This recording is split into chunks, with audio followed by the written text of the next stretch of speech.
Okay guys, so welcome everyone today at the vitamin shop in Navan.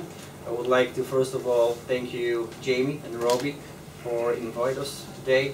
Me, Bryan, Hickey, Loughlin, Gannon and the Blessing will take a part of the seminar, so it will be a great chance for you guys to ask the questions. You know, but at the beginning I would like to ask guys for introduce themselves, each other. Okay, just guys, few words about you, your place, your records, and that kind of stuff. Like your biggest achievements, you know, just few words. My name is Bryan Hickey. I'm competing about 10 years at this stage.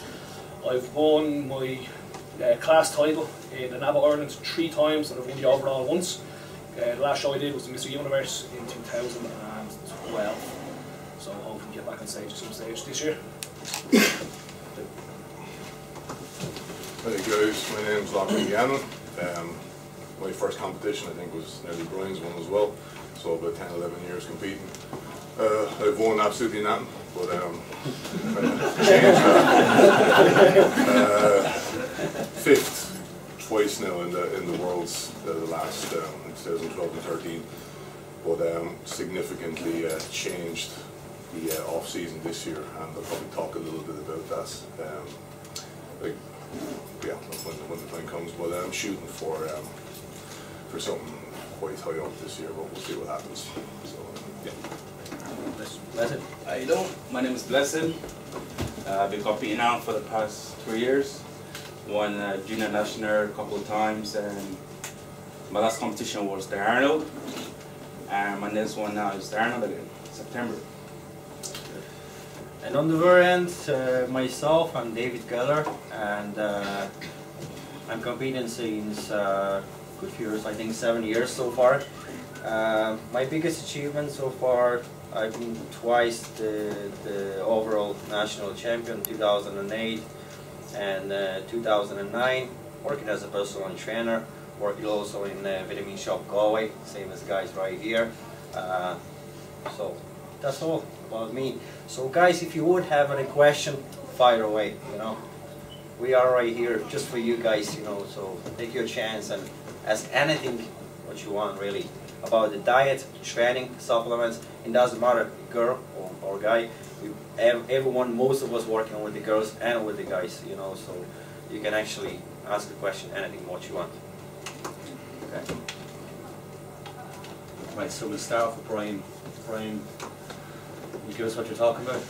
Yep, I've been asked to speak just briefly on a couple of topics. The first one I'm going to talk about is something that it's kind of popular at the moment, the if it fits your macros diet approach. Now, a lot of people are advocating this because of the flexibility it allows to their diet approaches, and that they can still get in shape, get in contest ready, even though they don't have to eat the same strict foods, chicken, rice, broccoli, sweet potato, turkey. They're allowing themselves to eat ice cream and Pop-Tarts is the most popular one right up to contest. And even people that aren't getting in contest ready, just to get ready for holidays or weddings or whatever the event is, it allows them a bit more flexibility. Now, the inherent issues with this, now although there is a lot of people who do it successfully and it does work to a point, the problem with it is that it allows people too much leeway, and unfortunately the fact of the matter is people are stupid. They don't adhere to it the way it's meant to be. They take too much liberties with regards to their eating habits. So for example, they're due to say eat a carbohydrate meal post workout.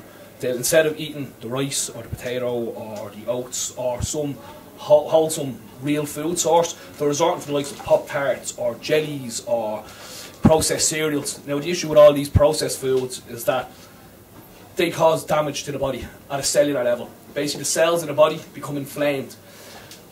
When this happens, over time the cells stop operating as well as they should do, and instead of responding the way they used to, say 4 or 5 years ago, you're doing the same things, but all of a sudden your body isn't responding the same way.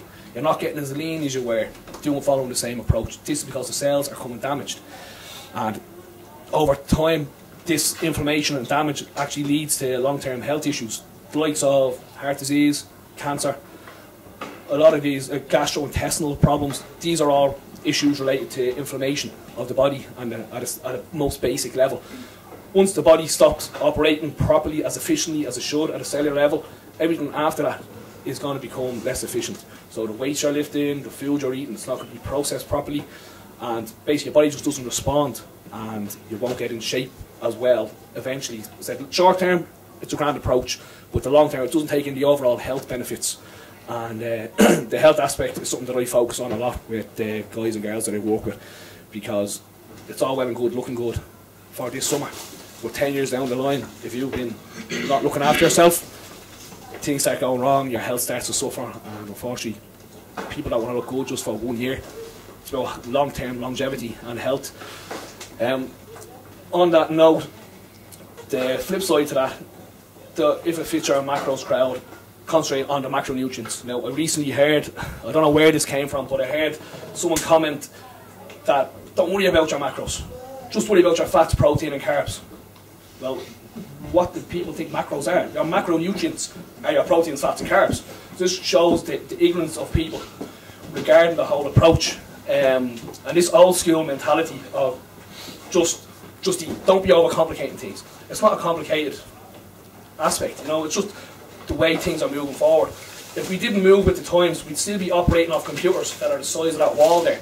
We wouldn't have the little iPads and laptops that we have now. So unfortunately, times evolve, times move on. You have to move with the times if you want to progress and make things better, regardless of the field that you're looking at. So this old school mentality of just get your protein and your carbs in, chicken, rice, broccoli, 6 times a day. Again, yes, it works, but long term, is there better ways of doing it? More efficient, more healthy ways of doing things? Of course there is. So the thing with the old school mentality is that they neglect fats. You know, fats in the diet aren't seen as a necessity as much as carbohydrates are. Now the thing is, the body only has a limited need for carbohydrates. Now I believe carbohydrates are essential. I'd never have anyone zero carb. It's an issue I have with the paleo approach, that again it neglects a lot of the complex carbohydrate sources. Your body needs a certain amount of carbohydrates, but for the majority of the day when we are sitting around just at rest, like standing here on the average day-to-day basis, your body and the cells of the body operate off fats, or they should do. It's people's over-reliance on carbohydrates that have switched the body's basic cellular response to the foods that we eat. At rest, they think it's something like 65% of your energy requirements come from fats. But if you're not eating fats in your daily diet, like people, they might have 1 or 2 egg yolks, they might have a little bit of steak, but that's it. You're looking at 10-15 grams of fat a day, and it's not enough. The body needs fat for not only for your energy levels, but it's used. There's so many health benefits. It's a long topic in itself that I won't get into, but even for proper muscular contractions, the body needs a certain amount of fats to create that nerve impulse to make the muscles respond and actually fire, so you can lift weights. So neglecting the fats is a very short-sighted approach as well, and it doesn't. The whole idea is that we want to make things as efficient and optimal as possible. Even if these minor changes only make things 1 or 2% better, isn't that what we're all looking for? Just to be that little bit better. You know, if it makes things that bit easier to achieve our goals, then it's worth opening your eyes, opening your mind, and incorporating some of these things that are being shown and proven in studies these days that actually have a beneficial impact on the body. Locke, any thoughts on that? Me and Bryan are very much on the same page in pretty much 90-95% of the regards. So, yeah, does anyone have any particular section they'd like me to talk on for a few minutes? I'll just touch on a little bit there, but after that, I just want you to fire out a couple of things. From the get-go, when I started 10-11 years ago, I kind of always took a kind of cookie-cutter approach to the diet, and that lasted for years and years. The result was I always struggled to keep and maintain a kind of decent level of body fat, even though I was kind of eating quite clean food. I'd always be very kind of heavy endomorphic tendency. So I mentioned there I kind of changed around a couple of things this off season in order to try keeping myself that little bit leaner. So the very first thing is straight calories, they say if I'm doing 5,000 calories every day, 7 days, it's 35,000 a week. And this way my body fat always ended up in the kind of mid to higher teens. So one little change I made this year was, along with a carb cycle, which I had followed to some success, I made a calorie cycle on top of that too, kind of a zigzag approach. So this could take me, instead of doing 5,000 every single day, I could have taken it up to 8,000 on leg day, but dropped it down to 2,500 on a non-training day, along with, I do happen to do 0 carb days. It's just a personal preference of mine. I do agree with what Bryan says about carbohydrates, but for our math from time to time, I found them very, very beneficial. But the one big benefit I found from the lower calorie days, that it wasn't hammering my digestive system near as much. I've had a lot of digestive issues over the years. One was actually from not taking enough green veg. Once I did that, once I kind of nearly doubled, if not tripled my intake, everything improved. I think a lot of beginners, they hear the importance of veg, but they really don't emphasize it near enough. They will emphasize the hell out of calories and protein, but they will not emphasize alkalizing vegetables, basically, and the antioxidant effects that are going to come from that. Like, our systems, from constantly trying to eat in a surplus, it takes its toll over time. So having a day or two each week where you can pull back on your calories, you're not going to fall apart, you're not going to go into a massive state of catabolism. Our bodies are far more efficient than that, you know. So as a result from that, I'm starting off my prep right now, probably about 8 weeks out from where I would have been last year, from simply just from being able to cycle and give my body a chance to be able to work more efficiently. So this is, where I'm going with this is, don't be afraid to really kind of experiment and play around with your food sources, with your macros. I firmly believe in knowing what's going into your body, and knowing actually macronutrient ratios, so to say. So as I say, mine will vary from day to day. I'll wake up in the morning and I'll literally take a look at myself every couple of days, and I'll switch it up as it needs to be. I say that takes time, just to get to know your body very, very well, but this is what we should all be kind of doing in order to optimize basically our physiques, I guess. Yeah. So what type of protein sources and carb sources, and when throughout the day would people be looking to consume? I've found over time, the fear of saturated fat, cholesterol, all this is completely unfounded. Okay, I'll just say that here and now. And once I transferred more red meat into my diet, growth efficiency, it went through the roof. I'm a big, big believer. I eat red meat twice a day, 7 days a week, and there's going to be no adverse effects as long as Bryan will be, again, back on this, it's organic, grass-fed. It's close. A lot of butchers will do 85% grass-fed, so sometimes that's as good as you get. You'll get 100% in some cases, but all the issues that come from,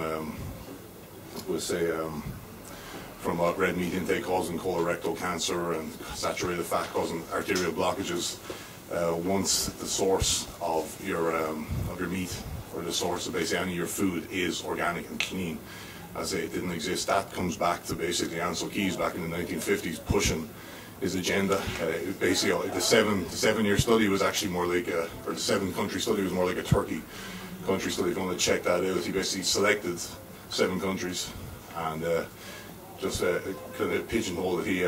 He cherry-picked. And what the result was, he just showed a direct correlation between saturated fat and heart disease, when in reality there was nothing there at all.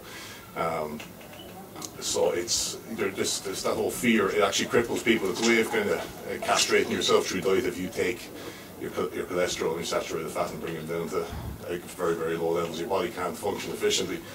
Let's say cholesterol is absolutely essential for cell permeability, for hormonal, basically hormonal production. Everything from it's the master. It's the beginning. It's the starting point for all hormonal production. So I literally, I will say, once red meat went in over the last 2 years, and with greater emphasis, I could say that my growth, strength in the gym, everything else was significantly enhanced. Yeah, true. To actually add more to the diet.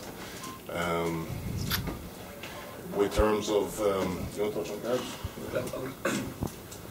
Just to make a point of what Locke was saying there about the saturated fat, there was a massive study done, I think it's called the Framingham study, and it basically proved that there's actually no correlation between saturated fat intake and heart disease or any of these issues. Also, so basically the body needs saturated fat, and it's just been propaganda to try to de-emphasise its importance. The issue on cholesterol, as Locke said, it's an essential component of every cell of the body. Again, there is no direct correlation between cholesterol intake and blood cholesterol levels. You eat more cholesterol, your body produces less. You eat less cholesterol, your body produces more. It's as simple as that. The issue with high cholesterol, again, is down to the inflammation of the cells, as I was talking about earlier on, and it's this inflammation which basically stops the cholesterol from moving freely through the veins, the arteries, as it's supposed to do. Without this inflammation, cholesterol will just transport through the body, doing its functions as it's supposed to do. So, like I said, cholesterol is essential, and don't be afraid to eat it, because it has a lot of beneficial effects, and as I said, if you eat more, your body will just produce less. The body, in everything we do, always seeks to maintain a balance. It doesn't want to go out of its own medium range. So if you go outside that equilibrium, or basically try to push it outside that, it will fight back with countermeasures to try and keep things balanced. Do you want to talk on your diet there, Les? Yeah, like Bryan have said, like, you know, just it's all about like trying to keep everything in balance, like, you know, the fats, your carbs, and your protein. Like, so many people out there, like, you know, they're just afraid to eat carbs. Like, you know, you need carbs. You know, different women, we all do need carbs. Like, if you want your body to function properly, I mean, if you go without carbs for a couple of hours, like, you're down on energy. It's so hard to do anything. Like, so just try and keep everything balanced: your fat, your carbs, and your protein. Yeah. Anyone have any questions for the lads, or with their diet or anything? Fire away, guys. Don't be shy. And even simple question, you think, you know? I'll just touch on what Preston said there about when you eat less carbs, your energy levels go down. 9 times out of 10, that's true, because people they're cutting out their carbs, so they're down on energy. If you replace with fats, as I was talking about earlier on, which the body uses for basic day-to-day energy needs, it's not so much of an issue. But people don't replace the fats in their diet when they reduce their carbs, so they're going into a massive calorie deficit. This is how basically the zero carb and Atkins diets, those type of diets, actually work, because they place you in such a calorie deficit that your body has no choice but to lose weight. So It's very short term of the results. Exactly. And another thing you were asking about protein sources. I'm a big believer in rotating protein sources on a day-to-day basis, a meal-to-meal basis, and also over time. The days of eating chicken 4 or 5 times a day, to me, it's so backward that I don't understand why anyone would do it these days. 2 reasons. One, you get a pain in your hole eating chicken every day. You don't start clucking and growing feathers, you know. So that's one reason. But the other one is that your body does build up an intolerance to certain foods due to overconsumption. Eggs and nuts are 2 food types that people develop allergies and intolerances to quite regularly. Now, that's easily combated, again, by rotating the food sources. So if you're having chicken at one meal, have turkey at the next. If you're having eggs for an extended period of time, and you find your body is having trouble digesting it, switch to duck eggs. If you want to keep eggs of some sort in your diet, they have a different amino acid profile, so again, the body basically sees it as a new food source. We're rotating, so fish, red meat, the different types of fish. You have chicken, turkey, venison. Even now, I've had ostrich, I've had alligator, I've had kangaroo in the last 6 months. You know, they're lovely. Try it out. So there's always ways to rotate your food sources. As there's two very valid reasons why people should do it. I can actually say from my own experience what Bryan said, that we really supposed to rotate and the source of the protein. I remember like I think 7 or 8 years ago, before my first content prep, when I actually started properly, first time in my life, diet, I started eating like 5-6 meals a day, and that time the easiest way for me was to have like eggs and porridge in the morning, and then another 4 or 5 meals, chicken breast and rice, right? It was actually working for me very well for maybe 5 or 6 months, but then I hit the start plateau, you know, and I didn't see any improvements. So I've been thinking that time the reason is my training or maybe my supplementation. So I've been keep changing my training regime, supplements, you know, but by 12 months I didn't see any improvements. I just didn't know what's happened. And that time I actually found a very good article in one of the magazine, and was saying about this rotation of sources of the protein, and it was very simple change what I've done that time. I just started eating twice a day salmon, so I had twice a day chicken and twice a day salmon, and believe me or not, in 1 month I put 4 kilos and I didn't change anything, you know. So it's another proof, you know, it's really worth it to change the source of the protein. And from that time, I'm trying to keep even more, like 3 or 4 different sources generally. I have egg whites, I have a chicken breast, I have a beef, I have a salmon, I have a cod, you know. I'm trying to mix it up. It's, of course, it's take a bit, maybe a bit more effort from you, you know, to prepare different kind of sources of meat. But at the end of the day, it will give you much better results, you know. So the issue there with the rotation, what's basically boiling down to is the body building up an intolerance to these foods, and basically every time taking in these foods is going to put stress on the adrenal glands. Oftentimes in advanced cases, what leads to leaky gut syndrome and ABS. So you can have a lot of trouble making, again, optimizing gains in the gym if your adrenals are under that kind of stress, because the body is going to view them as almost a foreign substance.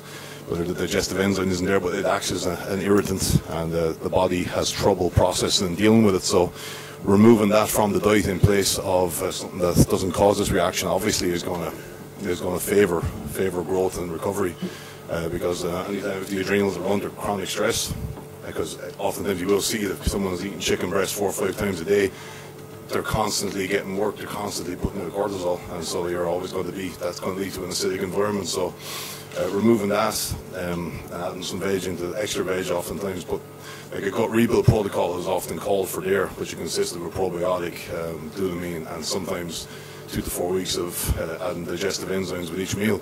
But that will have a dramatic effect. So if you do feel that your digestion is suffering from day to day, take a look at your food sources. Sometimes you might just add something in and you may not feel right from it. It could be just a new food, but it may be causing bloating, it may be causing a headache, it may be causing sluggishness, or any combination of the above. And if that's happening more than once, you really want to consider looking at that food and removing it, or doing something possibly, I say, to improve your overall gut health. Because that's the starting point for everything. If your gut isn't functioning properly, then digestion is impaired, nutrient absorption is going to be screwed, and then every system of the body is going to suffer, because that's going to lead on to an impaired immune system on top of that too. So yeah, take care of your tummy. It's a very good move. That's right. Any questions on that? Question, guys? With regards to your carb, what would you eat? Like brown rice, sweet potato? And do you do portion control? I know that sounds a bit picky, but do you do? Absolutely. You have to just repeat the questions for the guys, you know, we're going to be watching. So basically, what type of carb source and when? Like quick acting carbs or slow? And when post-workout, pre-workout, what would you find the best in the morning as well? Okay, for me personally, I'd be still somewhat carb sensitive even at my size. I don't respond well to high carbs. Obviously that's very relative to the term, but my preference will be intra-workout, during the workout, and then post-workout, and that will be on Well, actually, today, for example, I just did intra-workout carbs, so we've done 120 grams of carbs from primary sources. Obviously, there'll be some creeping in then from secondary sources like fibrous veg and all that, but so today will be 150 grams. Tomorrow, for a slightly heavier day, if I do my back, I'll bring it up to 200, 250, and on leg day, I can literally go up to 1,000 depending on what's going on. But my sources are generally basmati rice. The brown rice is good to go if you process it. The actual, I think it's the fibrous, the outer shell doesn't quite agree with my gut lining, so I just left that one be. And as a second, if you're doing carbs during the workout, obviously you don't want to be eating rice, so the cheapest option is maltodextrin, but then obviously the best version is going to be Vitargo, waxy maize starch, or getting into cyclic dextrins, which Bryan can talk about. He's been studying that a little bit in depth at the moment now. So I just keep it. All my foods are very, very simple. I'm not. I might have, like I say, a cheat meal once a week, but I'm not a believer. And once I've made my micro nutrients, that I can go and have a couple of Pop-Tarts in on top of my diet, I'll feel like shit if I do that. So that ain't going to happen. Eat clean, you know what I mean? Allow yourself a treat from time to time, but that whole notion that, you know, if I've made my 2,000 calories and everything's there, it's sorted on the micros, I can have another 1,000 on top of it, because you can. So, yeah, you know, talk a little bit. I'd have a similar approach to Loch regarding carbs. A lot of people ask me, can they have white rice or brown rice? I know this is a much maligned topic in these seminars, but to be honest, it actually doesn't really make that much of a difference. Basmati rice and brown whole grain rice, they actually have very similar glycemic responses, so they'll affect blood sugar fairly similarly. The added benefit though of the brown rice is that it has a bit more fibre. Same with potato, sweet potato or normal white potato. Yes, the sweet potato has a lower glycemic response, but in the grand scheme of things, it doesn't actually make a difference regarding body composition. This kind of goes back to the if it fits your macros. The old school approach would have been sweet potato, sweet potato, sweet potato. But studies have actually shown that for body composition, it doesn't make that much of a difference. And on the flip note to that is, I was recently looking at a seminar regarding nutrient density. There's actually more nutrition in white potato than there is in sweet potato, bar vitamin A content. There's more vitamin A in sweet potatoes, but on pretty much every other vitamin and mineral, white potato wins across the board. So there's more nutrition actually in white potato. So it doesn't really matter from that perspective. I'm a big fan of oats. A lot of that is due to laziness. You don't have to cook them. You can just pour them in a bowl, you put some cold water on top of them, and you can eat them. For people that have like celiac or gluten intolerances, you can just gluten-free oats you can get. Pasta is another one. Just gluten-free pasta for people who it doesn't really generally sit too well with. Jamie was asking there about timing of carbohydrates. I generally will put most of my carbohydrates, and I do this with clients especially, in the post-workout period. Reason being that you want your body to utilise carbohydrates as efficiently as possible. After training, the body and the muscle cells are more primed to actually absorb carbohydrates. Basically, insulin sensitivity goes up in the muscle cell. Without getting too technical, it's down to the GLUT4 receptor. It becomes elevated in the muscle cell and it attaches to the membrane of the muscle cell, so it's there ready to transport the carbohydrates inside the muscle cell. So that's why post-workout is more important. This is where people talk about the window of opportunity post-workout. Now, there's a recent study. Again, people used to think 30 minutes, I have to get on carbs and protein in within 30 minutes, otherwise I'm missing the window.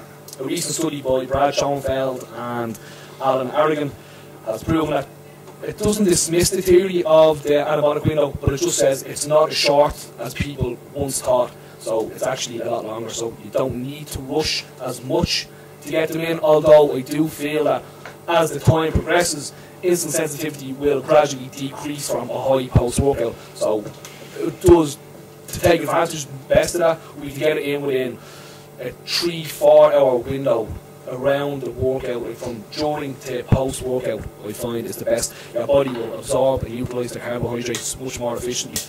There's actually a few supplements out there that can increase the insulin sensitivity as well. I'm sure you probably have a few of them here in the shelves. There's a chromium picolinate, cinnamon extract, green tea actually increases insulin sensitivity, and there's one product that I've actually been using recently. It's called, from a company called Anabolic Designs, Matador. It's a glucose dispersal agent. Basically, it just increases insulin sensitivity and helps your body utilise the carbs better. So, for example, if you were to take in 300 grams of carbs throughout the day, and that was your tolerance levels, if you can increase your sensitivity, you could actually push that to potentially 400 grams of carbs a day. These are just random numbers to put out there. Up to 400 grams a day and not put on any extra body fat. So you have an extra 100 grams of carbs there to aid growth, recovery, increase endurance, depending on what your sport is. So post-workout, at times of increased insulin sensitivity, I find are the best times to take in your carbohydrates. And just for anyone overly concerned about glycemic index, that's basically down to eating a carbohydrate by itself. So if you want to combine that with a protein and a fat, which basically you're not going to have a huge amount of fat alongside a high carb meal, but you're going to have some, basically that negates glycemic index to a very large extent. So don't be getting too bogged down between having a white potato and a portion of brown rice if you're having 200 grams of steak and a little olive oil alongside. It's gone that. There's not personal preference. Whatever you go. But again, the one thing you have to say is that everybody's different. These are all general rules that have been basically proven by science and medicine to be the basic facts. But everybody operates slightly differently. Everybody responds differently to different training methods, different foods. I know some people that can walk around on 4 hours of sleep a day, totally fine. If I don't get 8 or 9, I'm a cranky bastard. Some people say I'm a cranky bastard all the time, but there are probably the days I don't get 8 hours sleep. So everybody responds differently. But these are general rules, and they're a very good starting point for everyone across the board. And then, as you get to know your body better, you can tweak things, obviously to individualise them a bit more. Any questions on that? No? Do you want to talk a bit about off-season and on-season, or contest prep, diet-wise? How should people change from their off-season coming up to competition that they want to do that year? It's going to be a very brief one. It shouldn't really change too much. Off-season, I eat the same pretty much as you do pre-contest, except I wouldn't be as rigid with my meal structure, and if I feel like having a curry or a bar of chocolate, or if I'm out and about, I won't bring meals with me, and if I'm due to eat or I feel hungry, I'll get something remotely resembling a healthy meal. I might stop into a restaurant and get spaghetti bolognese with meatballs, so I'm still getting protein and carbs. Now, it's not 100% ideal, but it's still whole nutrition foods, so it's going to fulfill the needs of keeping healthy. But apart from that, my diet, that'd be a rarity. So, for example, if I'm having 6-7 meals a day, 7 days a week, you're talking 40 odd meals in a week. 4 or 5 of them might be something that would be considered not clean or not diet food. The rest of the time, it's all very simple, so that when it comes to getting ready for a competition, I cut back on the amount of cheat foods. I just have a bit more structure and slowly introduce cardio, and How would you find cheat meals benefit you, besides obviously the cravings? How would they benefit your training and physique? Okay, off season, they're there basically just to live a little, I suppose, to satisfy cravings. Because it's not like your body is going to be going without nutrition in the off season. You're supposed to be eating a calorie surplus in order to grow, recover. Pre-contest, if carbs are slightly reduced or training volume or intensity goes up, the body might become a bit depleted of glycogen, which is storage of carbohydrates in the muscle. So a cheat meal is generally a high carbohydrate cheat meal, will help to restore those glycogen levels and basically fill the muscles out. So you should notice over the next couple of days that you're a little bit stronger, a bit more energy. Also, if people do reduce calories when they're trying to lose weight, again, it doesn't have to be for a competition. It could be just to fit into the new dress that they're on board, or to go on holidays, or whatever the reason. that the thyroid, which basically controls your body's metabolism, will slow down to meet basically to meet the calories that it's taking in, because on a basic level it's saying to itself, oh shit, we're only getting 2,500 calories a day now, we generally need 3,000 to survive and just operate properly. So it'll slow down its bodily functions and the thyroid will down-regulate to live on 2,500 calories. Now this is a bad thing because fat loss will basically stop at this stage, so you have to reduce your calories again, and that's just continue happening. By having a cheat meal once a week, every 5 days, it all depends on how lean the person is as well. So that will dictate how far they can actually push it or how regular they can have them. That it'll basically trick the body, for want of a better term, to say, oh, we're not actually dieting here, we're not in a calorie deficit, we can keep our metabolism going and keep living and burning 3,000 calories a day as a normal output. Now this has to be a high carbohydrate meal. The thyroid responds best to upregulation when the carbohydrates are increased beyond normal. So it's not just a high fat meal, it has to be really a high carbohydrate meal. So they do have a physiological as well as a psychological effect on the body. Any questions on that? Yeah, actually I wanted to ask about blood type diets. Do you think they are necessary for bodybuilding at some age? Some blood types diets there, Bryan. What do you think? Are they necessary? No. Is there some credibility to it? Yes. Again, it's not a topic I'm overly familiar on, so I won't go too in depth because I really don't know what I'm talking about to a large extent, but I know the basics behind it. This goes back to the individual person. Everybody responds differently to certain macronutrients, certain food types. So if you can get your blood type done and assessed and design your diet based on that, I don't see anything wrong with it. But is it essential? No. May it help? Yes, it will help. Any thoughts? I think again, I'm not overly familiar, but from what I do know, it doesn't assess, it doesn't tell you on a deep enough level what's actually going on. You see a lot of cases where it can tell you eat X and Y, but it doesn't. You don't necessarily respond well to those types of food in the first place. I know Lainey Kyo is very, very familiar. She put up a piece on it, but she effectively ripped it to shreds, and she's definitely one of the foremost knowledges on it in the country. She's done, I think, a lot of studies around it. So it's wholly unnecessary, I do believe. I think there's far more effective ways of going about structuring your diet than getting that done.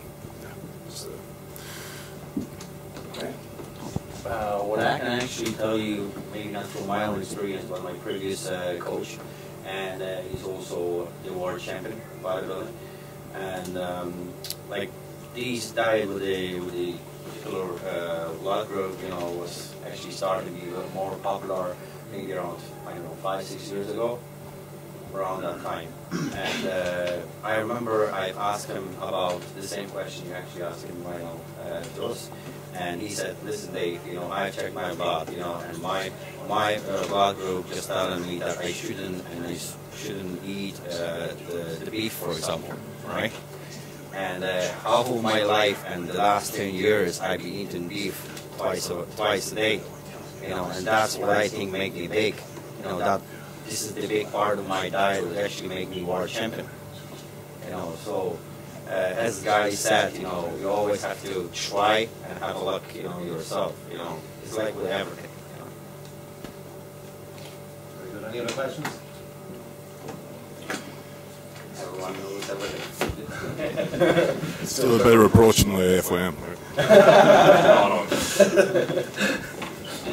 How do you feel on high versus low volume training, off season, contest prep, and how do you change your routine around?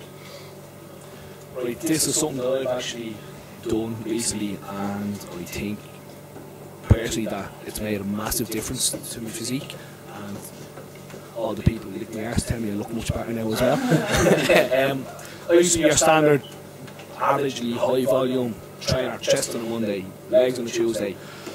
Now I've actually done a bit of work with Jordan Peters from the UK, and he taught me more about lower volume but higher frequency workouts. So basically, instead of hitting chest on a Monday for 4 or 5 sets once a week, I'm now doing maybe 1 or 2 sets, but I'm doing it twice a week. You know, workouts I could be, for example, one typical workout I was doing for a while was a push-pull leg system.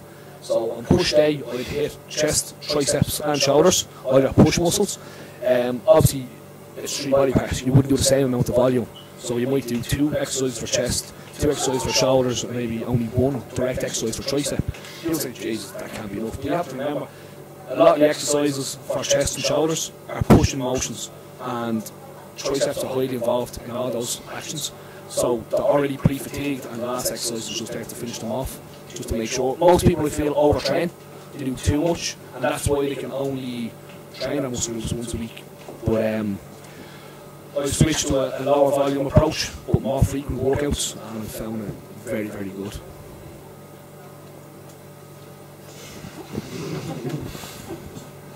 As with a lot of things, you can't argue with results. I love my high volume, and on top of that, I'll probably, even with high volume, I can still train my weak body parts twice a week, sometimes up as much as 3. But that doesn't work for everyone. Recovery capacity is very individual, and it'll boil down to basically genetic ability to recover, your diet, your supplementation. Are you looking at every aspect, or are you being a moron and just kind of leaving everything to chance? I can think of one particular guy in my gym. He trained 6 times a week for up to nearly 2.5, 3 hours. It took him about 5 months to overtrain. And when he did, it looked like he got hit by a car. He had to take a full month off. I know my exact limits, and I know I can't go past that. So I have to take 2 days off a week. But I can train 5, and I can do a lot of volume, and I can handle quite a bit so long as I get those 2 days off. If I do not, I'm in trouble within that week. I can't train 6 days, or I'm going to have to take about an extra 3 days off the next week. I'll just be totally shattered. But it's like anything else. Play around with it. If you were doing high volume and you feel like you could do with the change up, absolutely go with the low volume. I'll probably try it at some stage myself, because you can never really kind of dismiss something unless it's totally moronic. So that will, over time, sometimes in the summertime, we'll try it myself. But go what sounds right for you, or just at least give it a go. Never ever write on and off until you've tried it. Basic idea why I think the higher frequency and less volume workouts are better. As I said, I find most people generally overtrain, so if you can cut back the volume and be able to hit a muscle group more regularly, think about it, if you train a muscle group once a week for a year, that's say 52 chances for that muscle to grow. If you can do enough to stimulate that muscle and then recover and be able to hit it again sooner, and you're able to do it even once every 5 days instead of once every 7 days, automatically you're after going from hitting the muscle group 52 times in a year to 70 times in a year. So that's 18 extra chances for the muscle to grow. As long as your nutrition and the volume and intensity is sufficient, then it's just, to me, it just makes sense that it's a more intelligent system, because it gives your body more opportunities to actually grow. So that's my reason behind it. But again, as Locke said, everyone's different. Some people do respond better to higher volume. I'll never be ignorant to say that this is the only way, because I have seen other approaches work. But after years of trial and error, I've come across this, and I find it very, very effective, and that's the reason why. I can share as well with you with my own experience about low and high volume training, because last 16 years I've been training most of the time with a high volume training in off season. Mostly it was around 12 to 15 sets for the big muscle group, and around 9 to 12 sets for the smaller muscle group. And then when I start my contest prep, usually I've been increasing this amount of the sets with the big muscles group. I was sometimes 20, sometimes 25 sets, for the small muscle group, sometimes 15, 18. And I always been in, I can say, in very good shape during my contest. I never had a problem with the good condition, but I've been lacking with the fullness, And this is the main goal, what I'm actually aiming for this year. I will try to keep and bring the same condition, but bring also the fullness of the muscle. And my new coach, Billy Byrne, actually designed a program for me, I have to say it was completely, it's something completely different for me as I used to do by years, because it's all my training based on low volume. It's kind of Dorian Yates style, one working set. You know, as a Bryan set, it's like around six sets for the big muscle group, doing like 2 sets for each exercise, 1 warm-up set and 1 like just working set. And I have to say it's actually working very well for me, and already see the difference with my fullness. So anyone who would like to, you know, improve condition, I think maybe higher volume of training would be a bit better. But if you're looking for good balance between condition and the fullness, probably, you know, the low volume would be much better. I think for the girls, I would go definitely with high volume. That's from my own experience working as a trainer. So, any questions on any of that? Yeah, going back to overtraining, do you have any ways to bring down cortisol levels? Let's go back to overtraining. Yeah. Let's go back to the... Yeah. What was the question? Do you guys have any ways to bring down cortisol levels? Any ways of bringing down cortisol levels from overtraining? Yeah.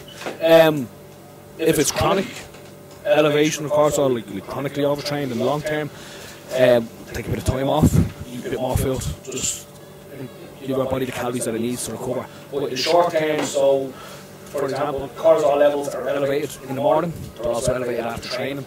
One way of blunting cortisol is by pushing insulin levels up, which is done through eating carbohydrates. That's an important reason why another reason why I structure our diets with a lot of carbohydrates post-workout, because it will help just the recovery to bring the cortisol levels down. Also, vitamin C has been shown to bring cortisol levels down. I think studies were done showing if you take between 1 and 2 grams of vitamin C that in an acute cortisol raise, it will bring that down as well. To help keep it under control. That's very good. Any questions, anyone else? What's your workouts there? Just regarding supplements and that, from like supplement stacks and that from beginners to intermediate to advanced, what are your thoughts on stuff like BCAAs, creatine, protein, carbs for really around the peri system, pre-workout, pre-workout, post-workout, intra-workout? Pre-workout. Science. Upregulation of dopamine, bro. Basically, pre-workouts, they should be used kind of sparingly annually. Their effect tends to attenuate if you use them over and over. I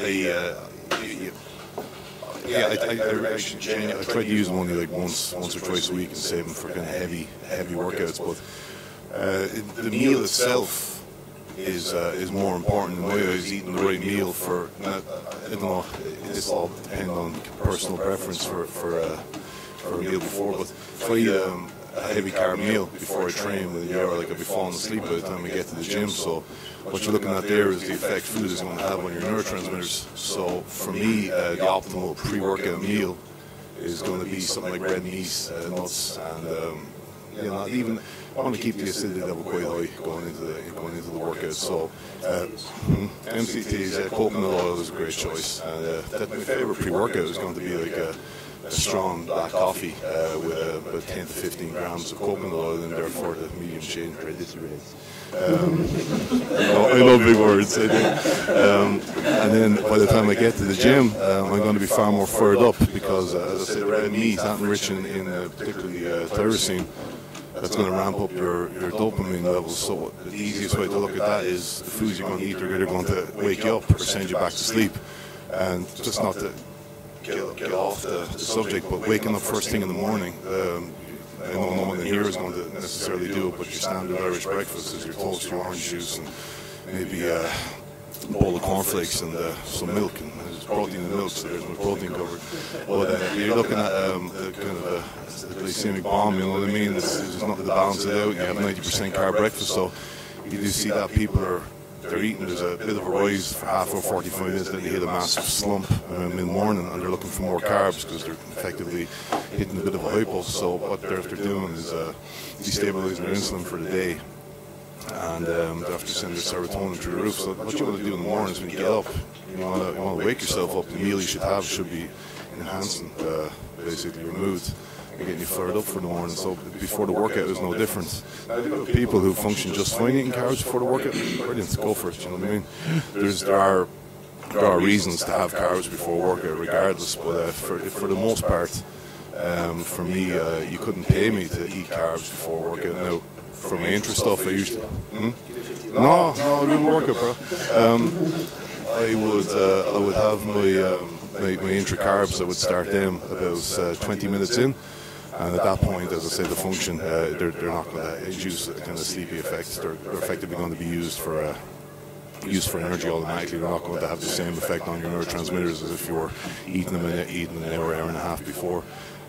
So that's the best possible pre-workout you can have is playing around with your pre-workout meal. Because if you go and have a boatload of carbs and it makes you sleepy, or even to take something like Jacked, insulin seems to negate the effect of a lot of these to a large extent in my experience. So if you do your intra-workout meal or your pre-workout meal, and then you actually go and take a pre-workout supplement on top of it, that's going to optimize its effect. During the workouts, BCAAs, the timing of those, you could take it. The 3 to 5 grams is the basic level. Like, I'm lucky enough to be sponsored by NXT, so I'm able to dose them between 40 and 50 grams this year.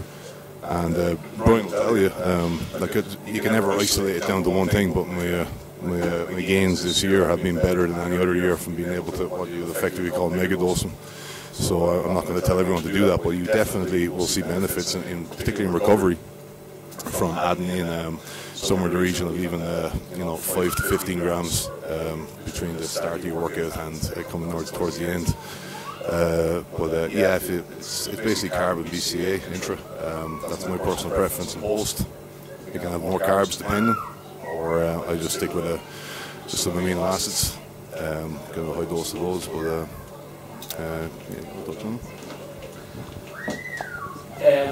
I know we've been talking a lot about the science behind the stuff that we do, but this is one area where the science doesn't actually support what we do.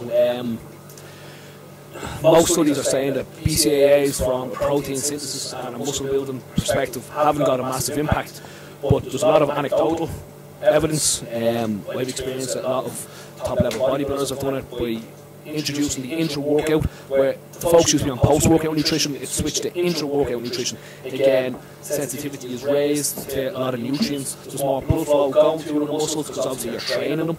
So common sense would prevail and just tell you that the body will be able to use the nutrients much better because the blood's flowing there and the receptors are more receptive to absorbing the nutrients. So I'd be a big advocate of carbohydrates intra-workout, BCAAs, branched-chain amino acids, glutamine. There's a couple of other things you throw in there: creatine, taurine, citrulline malate. There's so many different things that you can throw in there. Post-workout then, I'd go for carbohydrates again with a whey isolate. The carbohydrate of choice that I'd use would be something that's very, very quickly absorbed from the small intestine. Now, you wouldn't be looking at Loughlin, on maltodextrin. I don't agree with that for the simple fact that it can cause a lot of bloat and discomfort for a lot of people because it does sit in the small intestine and it doesn't get into the bloodstream as quickly as it needs to. It sits in the gut and gets into the small intestine as quickly as it needs to. The likes of Targo and cyclic dextrins, they have very, very fast exit time because of basically their molecular structure. They get out of the gut much quicker into the small intestine, so they're not sitting in your stomach. That's what you want. You want to get stuff out of your stomach as quickly as possible, intra-workout, post-workout, so you can get to the muscles much quicker. That's why the Targo and the cyclic dextrin would be the best choice for carbohydrates. Branched-chain amino acids, again, they're broken down, they're not whole proteins, so they're going to be digested much quicker. You don't want to be taking a whole protein, even if it is whey isolate. The body still has to digest that and break it down. It's going to sit in the stomach. It defeats the whole purpose of using a whole protein.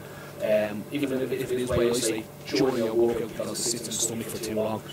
But they'd be the supplements that I generally use, and I have clients supplements and stuff using in and around their workout. Now, it all depends on the person I'm working with. If they're a total beginner, I possibly wouldn't worry too much about intra-workout nutrition. But the more advanced they get, the more kind of protocols we use regarding intra-post-workout nutrition.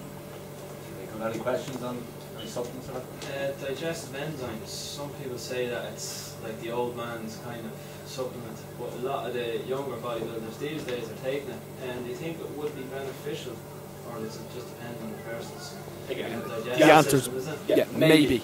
It depends on the person. As Loughlin said earlier on, a lot of people's nutrition choices are terrible, and people suffer with gastrointestinal issues, and they're not digesting and absorbing food properly. It's not so much what you eat. People say, yeah, what you eat. It's not so much that. It's what you can digest and assimilate. It's basically what makes you the person that you are, not what you're putting into your body. Digestive enzymes can be used, I think, as a short-term approach to just help the body get over any of these issues with digestion.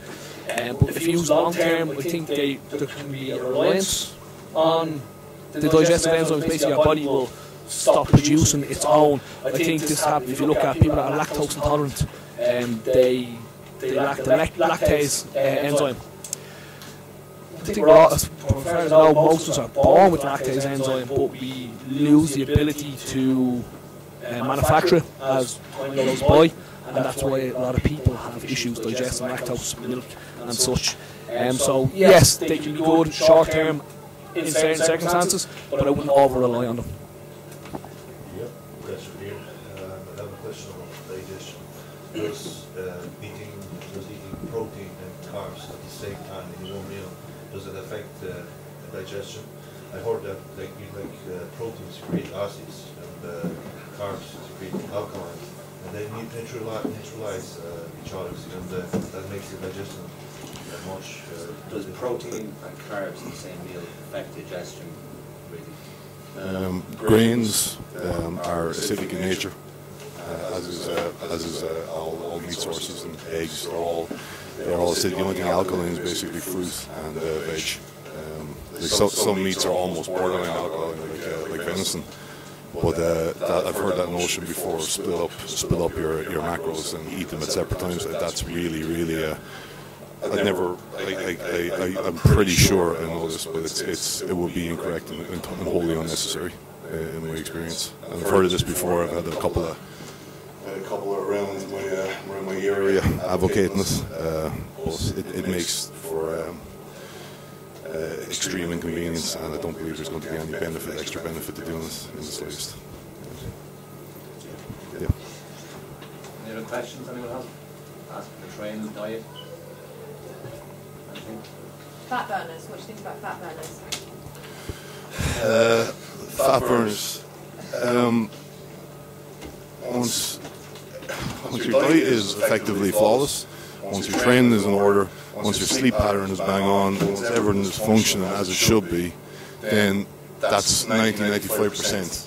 Fat burners are the extra 5% on top of it, over obviously the standard over-the-counter stuff. So they have their place, but unfortunately I would say 8 out of 10 people using them, they haven't got their shit together. So and usually it's the people who have their diet in order, they don't feel the need to use them. So I never dismiss them. They have their purposes. Some are better than others. So using something as simple as like a concentrated green tea extract is I look for, no matter what I'm taking, I try to find use something that's going to have an additional health benefit or antioxidant benefit, or something that's going to benefit my system in some way. So or drinking lots of green tea, that'll do. Yeah. That'll do. So go for it if everything else is in order, but if not, get your shit together and then go for it. Anything else, anyone? Filter tap water. Let Bryan take this one. That's yours. Water. Tap water. The standard tap water. I mean, this. Yeah. I mean, it's the whole issue with fluoride. I mean, if I was constantly exposed to fluoride in the tap water, I'm lucky enough that I live back at home where I have our own well and it's purified water. But I think I'll probably invest in a filter, in a reverse filter to get the shit out of the water if I was living in any city-based environment. I mean, I have a very good friend who got three mercury fillings removed recently as well. It's the same principle. I mean, it's kind of an advanced stage, or you want to get all the shit out of your body. If you sorted out your diet and all that's in order, and you still feel you can go one step further, then yeah, I mean, look at getting filtered, look at mercury contamination. I mean, it does seem to be a very strong reason. And if you do have, I have one, or I think I have two. It doesn't bother me. If I had 4 or 5, I think that would be more concern in my mind, because our bodies. I mean, this gets back to the whole detox culture. You have people trying to detox now every month. I see Herbalife recommending the detox every 3-4 weeks. I don't know, man. I never really gave it a proper chance, I guess. But like, that's absolutely crazy for the simple reason, like, our bodies are fantastic things. I'm going to get very fairy about, but they're naturally built to detox once we give them adequate nutrition and not shakes. That's what we need to look at more than changing our diet every 3-4 weeks and throwing everything out the window and dropping our calories down to just eating vegetables, having 400-500 a day. It's maniacal. It's absolutely for the birds. So we need to just come back to. Everyone needs to come back to basics and just look. Not looking at the crazy shit, but just the stuff that we were doing. Even not to get back to the paleo thing, but paleo as a base is fine, but it's not. It's too restrictive. You know what I mean? Everything just needs to be taken balanced. Yeah. And shake diets are not balanced. You know what I mean? Severe caloric restriction is not balanced. And, so there, I would definitely probably filter my water at this stage, but if my diet was crap, I'd be sorting that out first. And particularly mercury fillings, when you're paying €200 to have one removed, you're paying $1,000 if you have to have 5 removed. So I mean, people are eating Mars bars and they'll get me mercury fillings removed, and their diet is absolutely rubbish. No, that's not good. Let's sort that out first. I once read a quote from a very wise man, and it said something like, if you eat as the body intended, it'll have a funny way of looking after itself. Do you know who said that? He sounds awesome.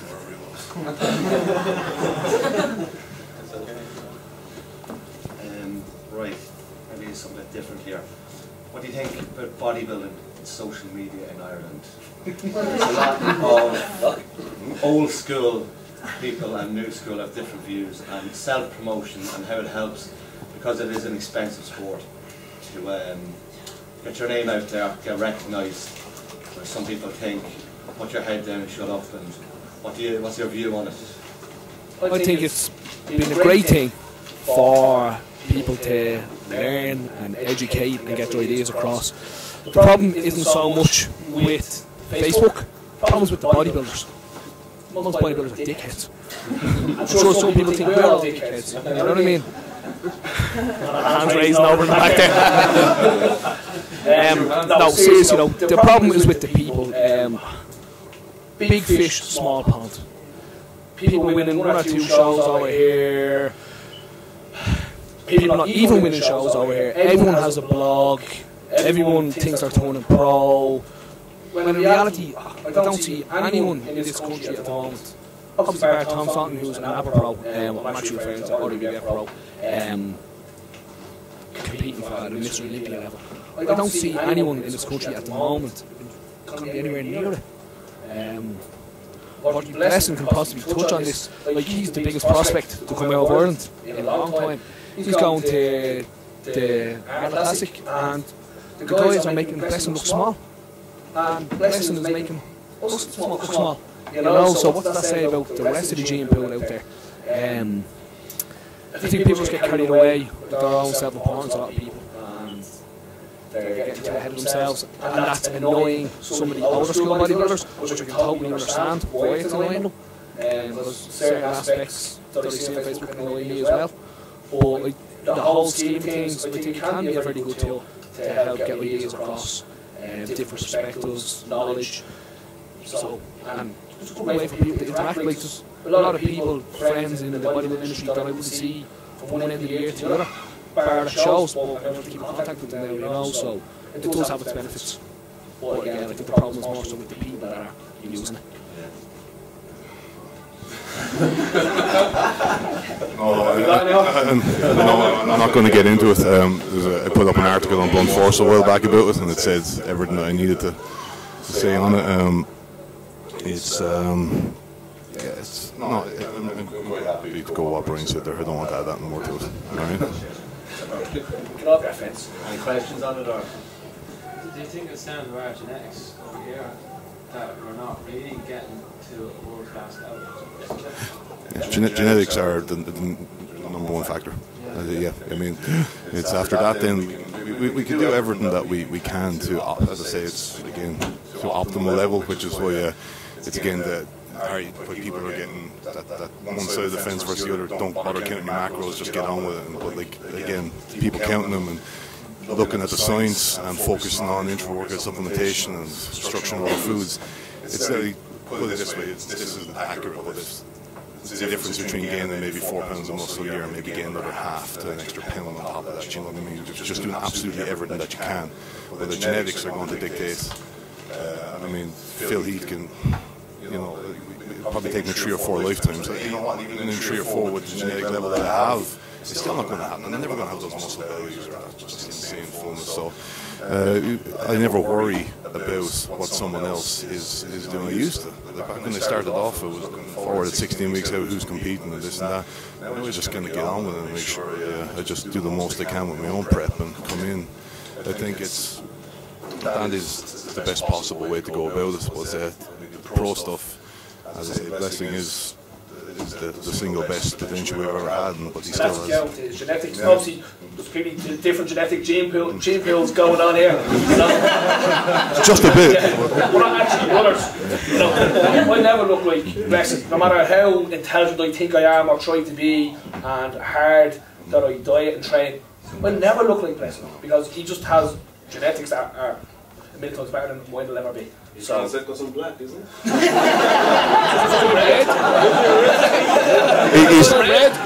He's just ginger with a much darker tan. You have a good tan. Yeah. Can I ask something else about genetics as well? You know, we have different body types like ectomorph, mesomorph, and stuff like that. Do you think that some people say you can change that the way your body is? You can go from an ectomorph to an ectomesomorph and all that kind of stuff. Is that all true, or is that all just nonsense? Yeah. Somatotypes. Somatotypes, again, if you look at me now, I'm lean, I'm muscular, oh, you must be a mesomorph. I look like this because I've trained and I've eaten. My normal somatotype would be, I don't know, fucking ecto, endo. I'd say very endo. Yeah, you know, I don't know how I was structured. I was never big, I was never lean, you know, average bone structure, definitely not a mesomorph, definitely not like genetically lean or muscular. So I think it does change. You know, somatotypes do change. So yeah, they do change it. Simple answer. Any other questions anyone have, or before we finish up? No? No more question, guys? Last chance, any questions? No? Being like lads that compete like throughout like for the last decade or whatever, is there any advice that you give to other people that like want to go on to compete, like to do what you're doing now? Is there any like thing you'd say? Is there any advice for people starting off who want to turn bodybuilding in the future? To start off in what way? Say your prayers, take your vitamins. I know, consistency is the most important thing. With diet, with training, with recovery. Don't be skipping meals day in, day out. Don't be eating shit day in, day out. Everyone knows the basic structure. Get into the gym, train hard. Eat protein, eat carbs, eat fats. That will work. Is it the best way to go long term? No, because obviously you can improve on that. But from a start point, that's all you need to worry about. Train hard and eat right. And that's the most basic thing you need to do. And then as you develop, you can look at more advanced training, more advanced supplements, more advanced nutrition. Even if you're only starting out, supplements wouldn't even be the most important thing. there is one or two supplements that I would recommend for most people. I think a protein powder is always going to help, a multivitamin, because again, you don't know you're getting all the vitamins and minerals that your body needs through your diet, and possibly high quality fish oil are the only things I think everyone that's training hard should really be taking. Other than that, supplements, I shouldn't even come into it, but just eat right and train hard and be consistent.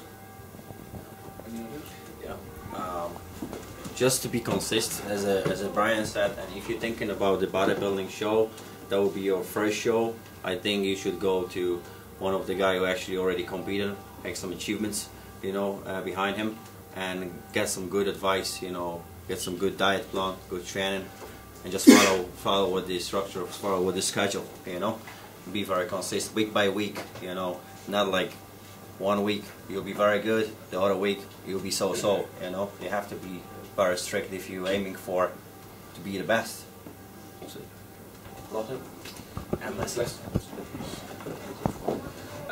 This is just for the young fellas who are looking into bodybuilding, trying to pick it up, and you know, it's a very intensive sport and very expensive, and bodybuilding is very. I mean, it's a mad sport, like, and if you're not careful, like, you know, you're gonna be losing friends, and you know, you're gonna be losing your social life. You know, just for the young fellas, if you're trying to pick it up, just try and keep everything balanced, right? Just so you have your, you know, just keep, because if you're not careful, like, you're just gonna be end up by yourself, like, because you're gonna be, I mean, if you're on diet, you're gonna be very moody and selfish. You don't want selfish. You don't want to talk to nobody. You'll be used and ripped, sitting in your gaff on your own. Look at yourself in the mirror. So it is a mad sport, and if you're willing to take it up, just, you know, just take all this thing into consideration, and you know, try to keep everything balanced. You know, it's a tough sport. Yeah, totally agree. Balance. There's no money in it too. It's passion. It's about passion. Jamie would say, I'm making a fortune out of bodybuilding.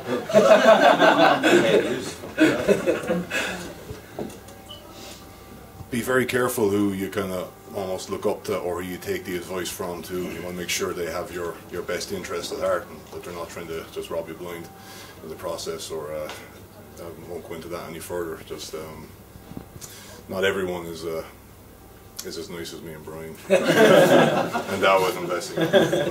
Yeah, like that's there's a lot of conflicting information out there, and you know, titles, they do talk, but a lot of the time, you know, it's through a grind. It's not necessarily through a lot of intelligence that they get, that they can take the title. A lot of times it is, but other times it's not. So just be wary of this fact. My primary concern, or my primary goal, is always to help, regardless. Any of my clients I would take on, if they're doing well, I'll give free sessions here and there, or I'll literally, if someone is responding and doing what I tell them to do, it couldn't make me any happier, you know what I mean? So I'll always reward that, and it'll be very, very obvious over time if someone has your best interest at heart, or is just kind of stringing you along so they can extort as much money out of you as possible. Just watch out for that, guys. Is that it? Any more questions before we finish? How can you legally up your metabolism? Or is there a way? Speed up your metabolism. Speed up metabolism. I think that's, you know what, this is a good one. For me personally, as I found this year, the process of cycling calories up and down enhanced my own digestive ability. That was one of the, whether it was, I can't say whether it was up to a metabolic increase or not. This whole thing of eating 6 to 7 times a day to increase your metabolism, I think that's been totally blown out of the water at this stage. It doesn't. There are reasons to do it, as I say, for protein synthesis. But I have 5 square meals, even at 125 kilos, and that's it. I don't believe in going any more than that. I'll increase my meal size, while others will do 7 days. Personal preference, and I would never say anything against it. But you know what? It would be talking very minor increases. I don't know if any, like the whole getting into the concept of kind of taking down calories and then ramping up, that should in theory cause a big metabolic surge and ramping up your T3 and sending up your leptin levels. But Possibly, but I don't know if it had majorly significant other than what I just mentioned there. Whether, you know. Add more muscle. It's going to increase your metabolism. It's the most basic one. Build more muscle. 50 calories per extra pound gained burned, you know what I mean? So it's every pound, give or take. That's the first point. Don't overdo cardio, especially low intensity cardio. If you're going to do a bit of cardio, do some high intensity intervals. That will speed up your metabolism. And again, there's lots of supplements out there that can increase thyroid function then as well. Like deficiencies in certain vitamins and minerals can be an issue there. So again, you don't know that through blood work. You know, so if your thyroid is already functioning at optimal level, adding in extra iodine or selenium or basically vitamin A and E for actual cellular function, it's not going to make much difference in that regard. So as I said, just epoch after high intensity, that will. The difference between steady state is basically there and then, and once you leave the gym, your metabolism is going to revert back to normal within like an hour and a half. But if you do a very intense, say maximal hit, you're talking 17 to 24 hours after. I mean, those numbers, they're different ones fly around, but that would, if that's what you're looking for, a metabolic increase, that's through exercise, that would be one of the ways forward, or giant sets or quads or that kind of stuff, rather than the straight sets. Yeah. Don't undereat either. Undereating is the problem with most people that come to me. I see they don't eat enough, and like they're eating 700 calories a day, yet they're not shredded or they're not getting any leaner. The metabolism is slow to shit basically because of that. Gradually increase your calories up to a certain level until you're happy, and then your metabolism will pick itself up, and it'll also aid you to build muscle. So as you lose muscle, your metabolism is going slow. So build muscle, don't overdo cardio, the two most basic ones. You can also increase intensity of your training, right? What I've been doing a couple of months ago, I've changed the regular split. What I've been actually doing, I've been training the split training by last 15 years, and I've changed it for example, circuit training. You know, still based on really heavy compound movements. You know, but I've been doing a circuit like 4 circuits with the free weights. It's actually helped me a lot to speed up metabolism. You know, I didn't have to do any cardio, to be honest. And in the meantime, I've been increasing the calories, and I've been still losing my body fat. You know, so you can actually increase intensity of your training. Any last questions? All right, we'll wrap it up with that, Liz. Thanks to everyone for coming, and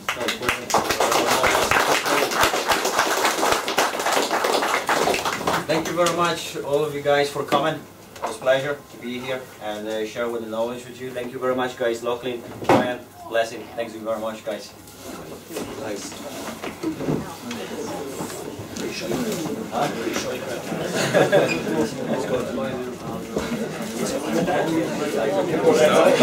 I only train in yes, that's why it's Start recording. Thank God I'm not in it.